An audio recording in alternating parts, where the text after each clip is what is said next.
Sa mga naghahanap po ng gimmick ngayong weekend, sound trip at food trip in one ang pwedeng ma-enjoy sa University of the Philippines sa Diliman.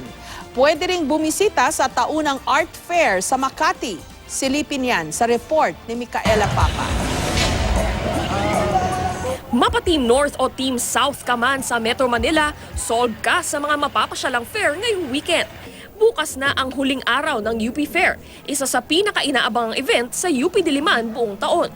Sa haba ng pila papasok, halata na hindi lang mga taga-UP ang sabik makisaya. For the longest time, ine-effort po talaga natin na gawing mas accessible yung UP Fair. Ngayon, nag one step closer tayo dyan. Mas mura na ngayon yung tickets ngayon. 120 pesos na lang yung door price para sa mga non-UP students. Bukod kasi sa rides at tradisyonal na fair games, meron ding mga kakaibang atraksyon.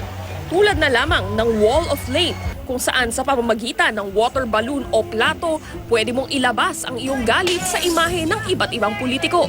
Kakaiba rin ang food trip dito, tulad na lamang ng burger na halaw sa iba't ibang kulay ng bahaghari. Kaya naman dito na nag-reunion ang barkadang ito na magkakaibigan mula high school. Bonding time namin to. Minsan lang kami magkita-kita. Away from ACADS. Siyempre ang paborito ng lahat, ang magdamagang concert tampok ang sikat na Pinoy bands, tulad ng River Maya at Itchy Worms na tutugtog ngayong gabi.